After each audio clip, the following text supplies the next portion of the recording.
अरे तुम्हारी पुरानी आदतें तुम्हें नीचे गिराएगी। थोड़ी सी मजे के बदले तुम्हारा सब कुछ लूट कर ले जाएगी। लेकिन तुम्हें इस जाल में नहीं फंसना है मेरे दोस्त। तुम्हें सिर्फ और सिर्फ लक्ष्य की ओर ध्यान रखना है। लक्ष्य की ओर ध्यान रखना है। वेलकम फ्रेंड्स, मैं ज्योति सबसे भी हार्दिक हार्दिक अभिनंदन करता हूं आसान 91 के यूट्यूब चैनल पर। मेरे प्यारे साथियों, पिछले क्लास में आप सीख रहे थे सजीवों के लक्षण, जो कि बहुत अच्छी तरीके से बतला दिए थे।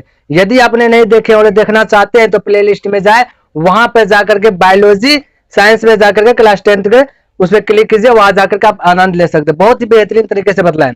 आज आपको सिखाएंगे प्यारे साथियों कोशिका, जो कि इससे प्रश्न आता है आपका सब्जेक्टिव के रूप में भी आ जाएगा। बोलेगा कोशिकाओं के कुछ अंग के नाम लिखे, 4 अंग 5 अंग इस प्रकार से दे देगा आपको, और ऑब्जेक्टिव के रूप में मिलेगा देखने के लिए। नहीं, ऑब्जेक्टिव के रूप में दो प्रश्न मिल सकता है देखने के लिए। तो प्यारे साथियों, यह वीडियो आपके लिए आज बहुत खास होने वाला है, तो शुरू से अंत तक देखिए, सी फ्रॉम बिगिनिंग टू एंड। उसके बाद आपको खुद पता चलेगा क्या वाकई में कुछ खास नहीं, बहुत खास हो गया यह वीडियो। क्योंकि आपको सिर्फ मैट्रिक के लिए ही यह इंपॉर्टेंट नहीं, जब आप तैयारी कीजिएगा कॉम्पिटेटिव एग्जाम के लिए, तो उसमें भी आपके लिए बहुत कारगर सिद्ध होगा। क्योंकि जो प्रश्न जब उठाता है ना, जब कोई चीज कहते फॉर्म भरते हैं, तो वहां जब प्रश्न उठाता है तो बस यही मैट्रिक लेवल से उठाता है, जो कि आपका बेस है। तो यहाँ पे फोकस ज्यादा रहेगा आपका मैट्रिक पे प्यारे साथ, ना कि आपको आगे में, ठीक है। तो लेकिन हाँ, बहुत सारा चीज का ज्ञान मिलेगा अभी आपको सीखने के लिए बस इसी वीडियो में। सबसे पहले कोशिका, कोशिका को इंग्लिश में बोला जाता है सेल, ठीक। कि कोशिका जो है ना, देखिए ये आपके लिए मैट्रिक के लिए इंपॉर्टेंट नहीं है, लेकिन थोड़ा सा ज्ञान रख लीजिए, ठीक है। ज्ञान रखने में क्या दिक्कत जाता है, किसी से पूछ सकते हैं। कोशिका का खोज किसने किया, यानी मरा हुआ कोशिका का खोज किसने किया। तो मरा हुआ कोशिका का खोज रॉबर्ट हुक ने किया। किसने किया? रॉबर्ट हुक ने। क्लियर। अब देखिए, मरा हुआ कोशिका सबसे पहली बार रॉबर्ट हुक ने किया था, याद रखिएगा। उसके बाद जो कि जीवित कोशिका का भी खोज किया गया। तो जीवित कोशिका की खोज आपको एंटोनिवान लुईमैन हॉक ने, जीवित का जो पहली बार खोज किया उसी को ने पिता कहिएगा।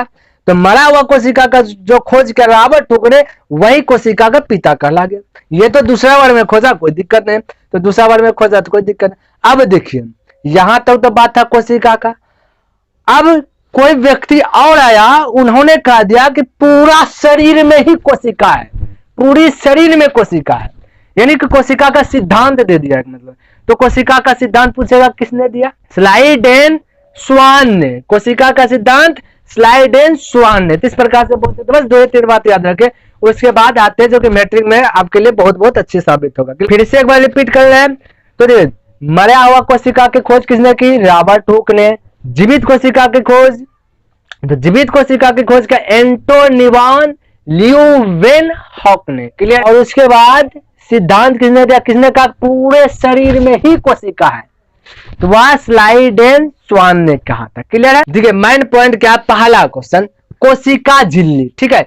यही टाइप से जो है कि आपका जितना भी ऑब्जेक्टिव बनता है कोशिका झिल्ली से रिलेटेड, यह मैट्रिक के लिए बहुत इंपॉर्टेंट है। क्लियर है। तो बतलाएंगे इस पे जितना भी ऑब्जेक्टिव बनता है। तो कोशिका झिल्ली प्यारे साथ पादप और जंतु दोनों में पाया जाता है। यहां से तो आप ऐड कर ले। पादप यानी पेड़ पौधा जो चलता नहीं है, जो एक ही स्थान पे रह करके हिल डोल करता है, पादप कहला गया। आज जो चलता है दौड़ता है तो वह जंतु कहला गया, है ना। जानवर कहला गया, घोड़ा, बैल, हाथी, है ना, शेर, बकरी, गाय, मनुष्य, है ना। तो ये सब आपका जंतु आ गया। क्लियर है। तो अब देखिए, फिर से पूछ रहे क्वेश्चन, कोशिका झिल्ली किसमें पाया जाता है? पेड़ पौधा में और जंतु में। यहां तक क्लियर। अब आपसे पूछ देगा कि बहुकोशिकीय जीव में किस प्रकार का समन्वय है, यानी बहुकोशिकीय जीव। तो बहुकोशिकीय जीव बोला, बहुत सारा कोशिकीय जीव। तो प्यारे साथियों, एक से अधिक कोशिकाओं का मिलना ही बहुकोशिकीय जीव कहलाता है। तो एक से अधिक कोशिका मिला और कोशिका के अंदर में रासायनिक और तंत्रिका पाया जाता है। तो यहाँ पे आपका आंसर क्या आ जाएगा? रासायनिक और तंत्रिका। पूछेगा बहुकोशिकीय जीव में किस प्रकार का समन्वय है? तो रासायनिक और तंत्रिका। यह ऑब्जेक्टिव आपका क्लियर हो गया। अब देखिए थोड़ा सा और, यहाँ पे पूछ देगा कि तंत्रिका, तंत्रिका प्यारे साथियों 3 प्रकार के होते हैं। कितना? 3 प्रकार के। अब तीनों प्रकार के नाम ये तो पूछेगा नहीं लिखने के लिए, लेकिन आप माइंड में ऐड कर लिए। 3 प्रकार के तो कौन कौन? पहला एक ध्रुवीय, दूसरा द्विध्रुवीय, तीसरा बहुध्रुवीय। ये तंत्रिका हो गया। अब देखिए तंत्रिकाएं से ही क्वेश्चन किस प्रकार से पूछेगा, यहाँ पे समझने का प्रयास कीजिए। मान लीजिए ना ये कोशिका है, ये कोशिका है ना, तो कोशिका है, क्लियर है। अब देखिए क्योंकि शरीर में पूरा कोशिका शरीर से भरा हुआ, अभी लास्ट जाएगा आपको खुद क्लियर हो जाएगा। अब पूछेगा क्वेश्चन देखिए किस प्रकार, कहेगा कि दो तंत्रिकाएं कोशिका के मध्य वाले जो बीच वाले भाग जो खाली रहता है ना, उसे क्या कहते हैं, क्लियर। तो उसे क्या कहते हैं, तो सिनेप्टिक दरार कहते हैं, सिनेप्टिक दरार कहते हैं। वह तो बोर्ड पे लिख रहे हैं, उसको आप देख ले। तो दोनों तंत्रिकाएं के बीच में जो मध्य में जो खाली जगह छूटा, सिनेप्टिक दरार कहते हैं, जिसे सिनेप्स भी कहते हैं, क्लियर है। अब सिनेप्टिक दरार और एक प्रकार से क्वेश्चन यहीं पे बनता है तंत्रिका से ही, ये मैट्रिक में आता है, से ऐड कीजिएगा इस सबका। अब कह देगा कि दो न्यूरॉन के संपर्क बिंदु को क्या कहते हैं, उसको भी सिनेप्टिक दरार। क्यों भाई, क्योंकि न्यूरॉन जो है ना, ये जो तंत्रिका लिखे ना, तंत्रिका कोशिका जो है ना, इसी का अंग्रेजी नाम न्यूरॉन है, क्लियर। तो न्यूरॉन पूछे या तंत्रिका पूछे तो आंसर तो वही होगा, थोड़े ना आंसर बदल जाएगा। अब मेरा नाम यहाँ पे मान लीजिए ज्योतिष है, दूसरी जगह सुमित कहता है, तो वहां जाएंगे, अब सुमित बोले या ज्योतिष बोले, मेरा जो काम है वही ना होगा। तो बस यहाँ पे न्यूरॉन और तंत्रिका का क्या, ये जो न्यूरॉन और तंत्रिका दोनों के बीच में जो खाली स्थान पाया जाता है उसको सिनेप्टिक दरार कहते हैं। अब इंग्लिश में पूछेगा तो बदल जाएगा, सिनेप्टिक दरार नहीं बदलेगा, क्लियर। तो इस प्रकार से जो आप बोल सकते, क्लियर है। तो इस प्रकार से कोशिका झिल्ली से ही प्रश्न उठ रहा है। अब देखिए आपको प्रश्न और किस प्रकार से दे सकता है, कहेगा कि प्यारे साथियों बताओ अंतः कोशिकीय का पाचन कहां होता है। तो अंतः कोशिकीय का पाचन जो है अमीबा में होता है। बोलेगा अमीबा क्या हुआ, है ना, ये भी प्रश्न कर सकते हैं कि अमीबा है क्या, अमीबा कहां पाया जाता है, ये भी प्रश्न कर सकते हैं। तो कोई दिक्कत नहीं, प्रश्न किया जवाब देंगे। तो देखिए अंतः कोशिका का जब पाचन पूछेगा तो वह होगा आपका अमीबा। अमीबा आपका जो है कि पोखर में पाया जाता है, ध्यान में देखिएगा, पोखर सब में जो है ना अमीबा पाया जाता है, छोटा छोटा इस प्रकार से जो है ना फिगर आपका इस प्रकार से जो है कि इस प्रकार से जो है देखने के लिए मिलेगा, उच्चर खब्बर ऐसे रहेगा, है ना, मिलेगा अमीबा का फिगर देखने। पोखर हुआ, नदी हुआ, तालाब हुआ, गहराई जगह में अमीबा पाया जाता है, मीठे झील में अमीबा पाया जाता है, इस प्रकार से अमीबा पाया जाता है। तो प्रश्न क्या था प्यारे साथियों कि अंतः कोशिका का पाचन कहां होता है, तो अमीबा में, क्लियर। ये भी प्रश्न आपका ऑब्जेक्टिव क्लियर हो गया। अब देखिए क्या पूछेगा बतलाओ कि कोशिका झिल्ली जो है ना वह किस प्रकार का झिल्ली है। ये भी आपका ऑब्जेक्टिव है, कोशिका झिल्ली किस प्रकार का झिल्ली है। तो आप बोलेगा अर्धपारगमय, क्या चीज, अर्धपारगमय। अब बोलेगा अर्धपारगमय क्या है ना, अर्धपारगमय क्या है। तो प्यारे साथ तो इंटर में जब जाइएगा ना तो अर्धपारगमय का पूरा फुल्ली डिटेल सीखने के लिए मिलेगा, लेकिन यहाँ पे तो इंटर तो है नहीं, मैट्रिक है तो उतना डिटेल्स जाएंगे नहीं। हाँ लेकिन इतना सा थोड़ा बतला देते जो कि ऐड हो जाए। अर्धपारगमय भी आपका जो है ना दो प्रकार के होते हैं, यदि पूछ देगा तो दो प्रकार बोल दीजिएगा। अब कौन कौन प्रकार ये तो पूछेगा नहीं, यदि पूछ देगा तो वह भी बतला दीजिएगा, बतला देते कौन कौन प्रकार का होता है। अब प्राकृतिक रूप से क्या, अर्धपारगमय देखिए प्राकृतिक झिल्ली, ठीक है, प्राकृतिक झिल्ली से प्याज में दिखेगा, छिलिएगा ना तो झिल्ली निकलेगा, है ना, तो वह आपका प्राकृतिक झिल्ली। लहसुन उसको छिलिएगा तो क्या निकलेगा, है ना, तो छिलिएगा तो प्राकृतिक झिल्ली निकल रहा है, तो वह प्राकृतिक झिल्ली में आ गया, है ना। और बोले अंडा भी एक प्रकार से प्राकृतिक झिल्ली है, ठीक है, उससे जब बुखला लगा हुआ है ना तो वह भी आपका क्या होगा, प्राकृतिक झिल्ली। कृत्रिम झिल्ली, कौन सा, कृत्रिम झिल्ली, ये दूसरा, ठीक है, यहाँ तो क्लियर। अब आगे देखिए प्रश्न किस प्रकार से बनेगा, सिर्फ देखिए किस किस प्रकार से बन रहा है प्रश्न को, उसको ऐड कीजिए, क्लियर है। अब आगे देखिए प्रश्न क्या है, तो आपसे पूछ देगा ईस्ट को बोलते हैं हम खमीर, ध्यान में रखिएगा। बोलेगा ईस्ट किस वर्ग का कोशिकीय जीव है, ईस्ट को बोलते हैं खमीर, वह किस वर्ग का कोशिकीय जीव है। तो वह प्यारा सा, तो ईस्ट यानी ईस्ट जो है ना, खमीर जो आप सब देखे होंगे, पाव रोटी खाए होंगे, ब्रेड खाए होंगे ना, या पिज्जा यदि खाए होंगे तो, या नहीं भी खाए तो आपको हम बतला देते हैं कैसा दिखता है। वह जो है कि मशरूम के तरह दिखता है, मौसरी के तरह छोटा छोटा दिखेगा, है ना, व्हाइट थोड़ा थोड़ा महीन टाइप का दिखेगा। कोई बिस्कुट सब में दिखेगा, कोई बिस्किट यदि लेते हैं, चिकना जानते हैं ना जिससे तेल बनता है, वो चिकना ब्लैक की तरह हो गया, लेकिन वो व्हाइट की तरह उसी प्रकार से रहता है। तो वही आपका हो गया ईस्ट यानी खमीर, यानी अब देखिए मशरूम कहते बोले ना, तो मशरूम किसको कहते हैं, ध्यान में रखें, कवक को कहते हैं। बोलेगा मशरूम क्या है, तो प्यारे साथियों मशरूम बोलते हैं कवक को, ध्यान में रखेगा।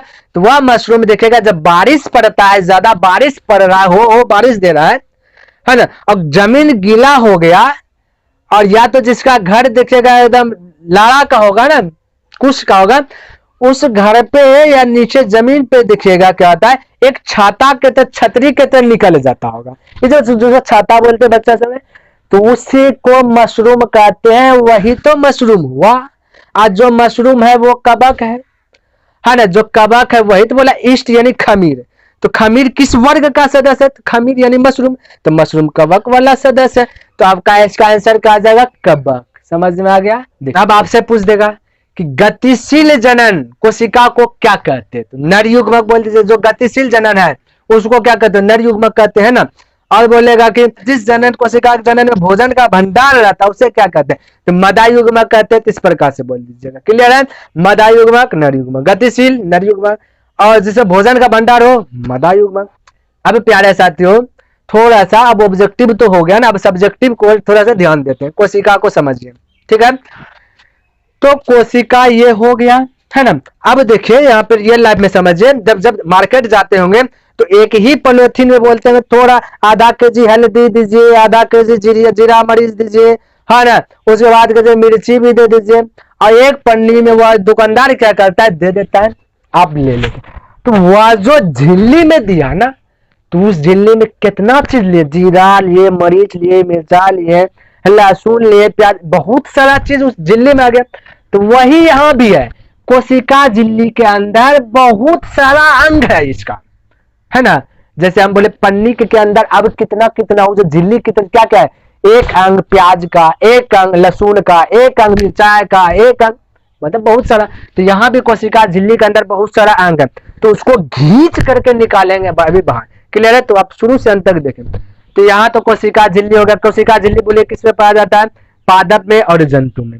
अब ध्यान से देखिए, कभी कभी ये भी आप देखे होंगे कि जब मार्केट जाते होंगे कुछ खरीदने के लिए, मान लेते भाई वाला एग्जाम्पल कि मिर्च लिए, मिर्च पाउडर लिए, धनिया पाउडर लिए, हल्दी पाउडर लिए, जीरा मरीच का पाउडर लिए, है ना, लहसुन प्याज, एक पन्नी में जब लेते हैं पॉलिथीन में, तो पता चलता कि फटने का डर रहता है कि अब भारी हो गया, वजन हो गया, फट जाएगा। तो दुकानदार उसको क्या कहता है, डबल झिल्ली दे देता है, एक और पॉलिथीन उसमें डाल देता है, तो डबल झिल्ली हो गया ना, उसको हम कहते हैं कोशिका भित्ति, सेल वाल कहते हैं इंग्लिश में, क्लियर है। तो ये सेल वाल जो है ना, ये जंतु में नहीं पाया जाता, ये आपका जो है पादप में पाया जाता है, पेड़ पौधे में पाया जाता है सेल वाल, क्लियर है प्यारे साथियों। सेल वाल किसमें पाया जाता है, पादप में, पेड़ पौधे। बोलिएगा कहां पाया जाता है। अब देखिए चलिए यहाँ पे समझने का प्रयास कीजिए, ये एज्यूम कर लीजिए ये आपका कोशिका झिल्ली है।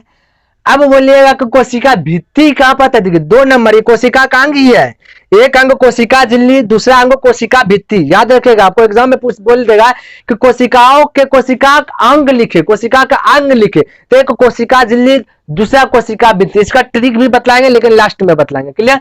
तो यहाँ पे देखिए कोशिका भित्ति का, ये तो कोशिका आ गया। कोशिका भित्ति प्यारे साथ ऊपर में होता है, जो कि इसको लपेट के रखता है। कोशिका भित्ति कहाँ पाया जाता है, पादप में, सेल वाल पादप में पाया जाता है। पेड़ पौधा बोलेगा कहाँ पे, तो जो छाल देखते हैं ना, छाल पेड़ पौधा में, वही तो मोटा वाला उसका हुआ गया ना कोशिका भित्ति, वही आपका हुआ कोशिका भित्ति, जो कि छाल सब देखते हैं पेड़ पौधा। कोशिका कोशिका भित्ति करता है, पादप पेड़ पौधा छाल से। और मनुष्य कोशिका का रक्षा कैसे करे, ऐसा तो मनुष्य जो है ना कपड़ा पहन के करता है, कपड़ा वस्त्र जो पहनता है वह वस्त्र मनुष्य अपना कोशिका, और पेड़ पौधे क्या कहता है कि अपना छाल से जो है अपना रक्षा करता है, कोशिका का रक्षा छाल से। और मनुष्य किससे करता है कोशिका का रक्षा, मनुष्य जो है अपना कपड़ा, ये जो वस्त्र पहने ना। अब आपसे एक क्वेश्चन पूछ देगा, हालांकि मैट्रिक में नहीं पूछता है, देखिए ऐसे पूछ देगा कि बतलाओ कि जो नोट जो देख रहे 10 रुपया वाला नोट, 100 रुपया वाला नोट, वह जो नोट है वो किसका बना है, ऐसे पूछ देगा। तो वो प्यारा सा है सेल्यूलोज का बना है। बोलेगा कैसे, देखिए पेड़ पौधा का जो भी चीज बनता है ना, उसमें सेल्यूलोज पाया जाता है। आप ऐड कर लीजिए।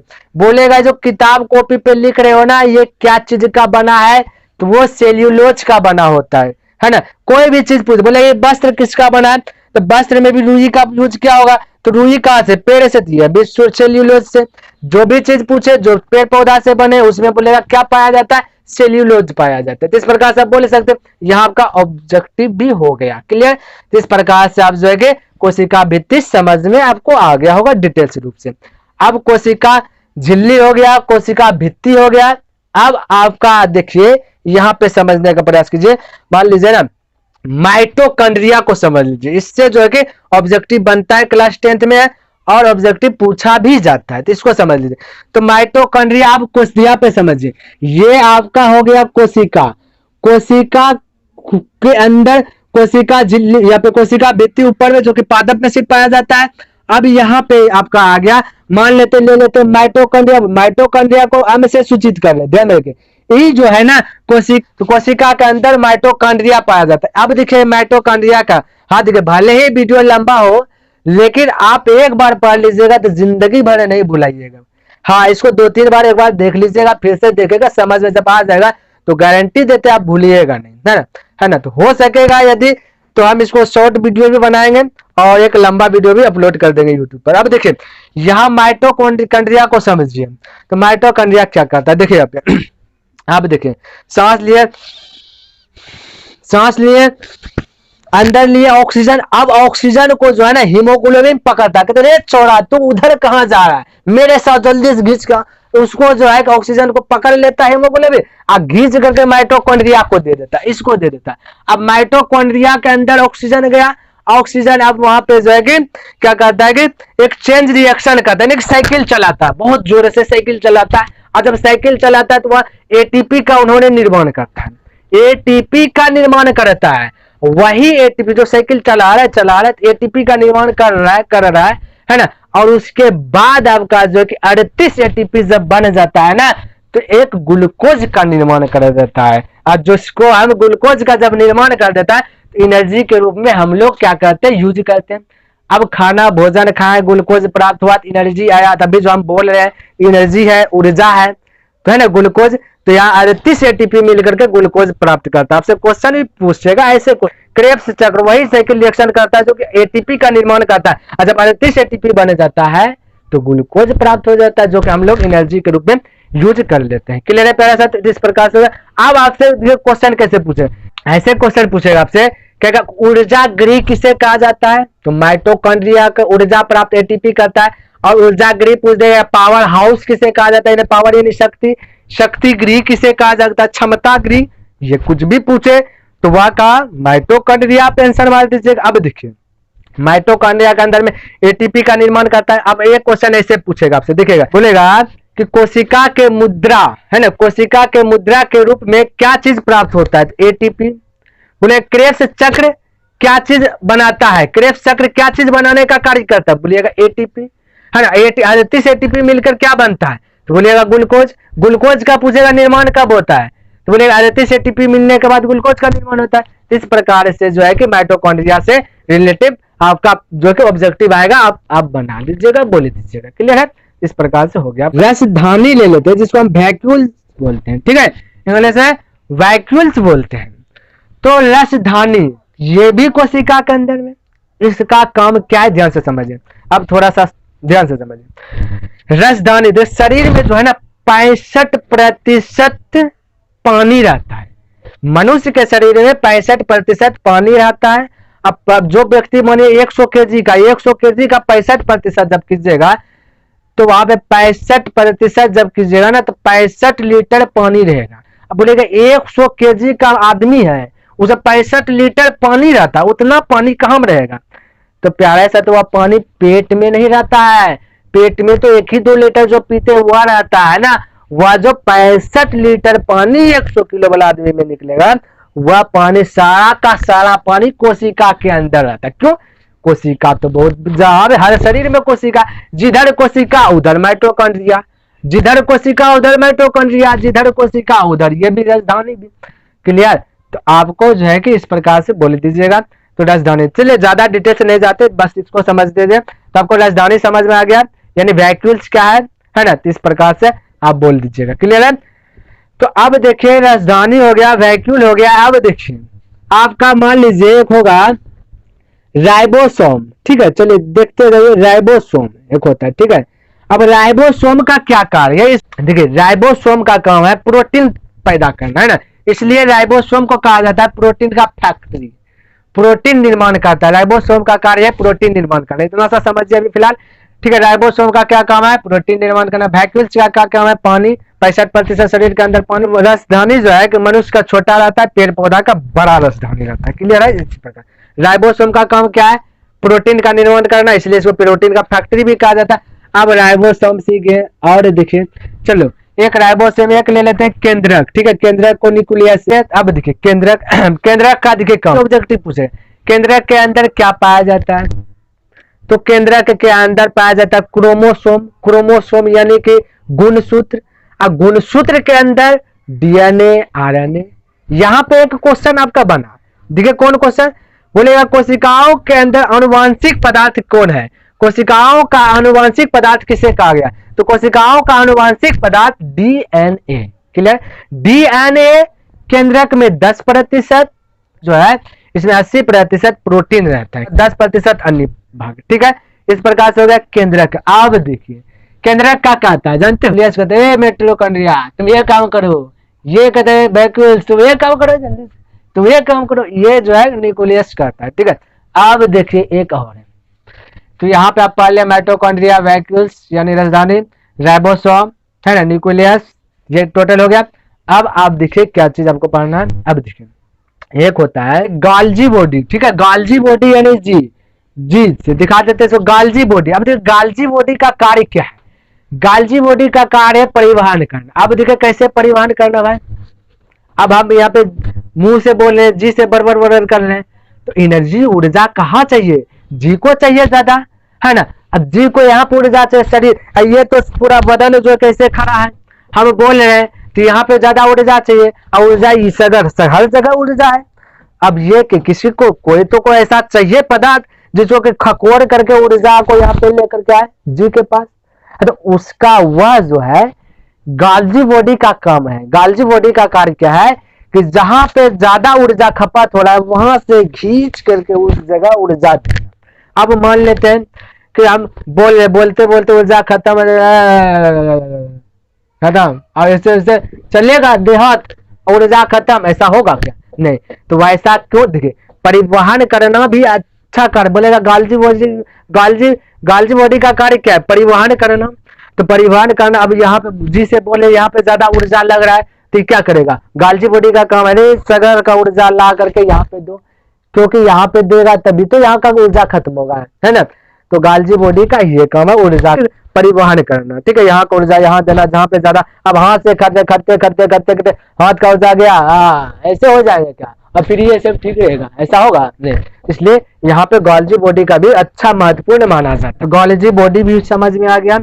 अब थोड़ा सा एक और कोशिका के अंग जान लेते हैं, ठीक है, उसके बाद स्टॉप कर देते हैं। अब यहाँ पे देखिए एक हो जाता है लाइसोसोम, हालांकि कोशिका बहुत बड़ा है, मैट्रिक के लिए इतना भी नया अंग पूछेगा बता दीजिएगा, ठीक है। अब देखिए लाइसोसोम आ गया, तो लाइसोसोम का क्या क्या, जल का अपघटन करना, एक एंजाइम होता है जल वाला, ठीक है। अब देखिए यहाँ पे उसका काम जो है शरीर के अंदर जो कोशिका के अंदर जो अब मर गया, मान लेते माइटोकॉन्ड्रिया मर गया, चपट गया, अब वो सड़ेगा, है ना, उसको साफ कर देता है कि लाइसोसोम क्या है कि जल छिट जाता है, अब गठन करता है, एंजाइम छिट जाता है, तो इसको गला देता है ना, सड़ा देता है। लाइसोसोम कहता है न्यूक्लियस दादा देखिएगा ये सब अच्छा से काम कर रहा है ना, गाल्जी बॉडी काम कर रहा है सही से, माइटोकॉन्ड्रिया, वैक्यूल्स, राइबोसोम ये सब काम कर रहा है ना दादा, बोलिएगा। देखो नहीं करेगा तो उसको हम तो गला ही देंगे। यदि मान लेते कि ये कहेगा माइटोकॉन्ड्रिया हम नहीं करेंगे काम, तो ये राइबोसोम क्या लाइसोसोम क्या करे, छिट देगा जल, थोड़ा सा छिट देगा, जल गया, है ना, छिट दिया क्या होगा एकदम गला दिया। तो उसके डर से भी, लाइसोसोम के डर से सबको काम करो।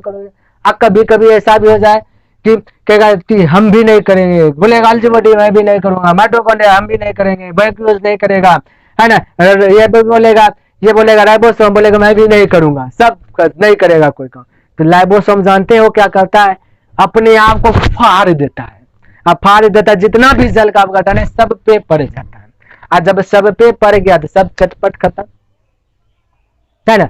अब वहां पे खत्म हो गया। अब देखिए कहीं कहीं पे आप देखे होंगे कि जब किसी को मारता है ना, ये कि यहाँ पे मारे तो मार दिया, खूब मारा, यहाँ मारते मारते यहाँ पे क्या काला हो जाता है, तो यहाँ का कोशिके मर गया। अब बोलेगा देखो मार दिया, तब लाइसेंस को मार दिया, ऐसे मारा काला हो गया, लाइसेंस सब फट गया, वो फट गया, तो यहाँ पे इसके अंदर जितना भी है सब फट गया, खत्म, मर गया साला।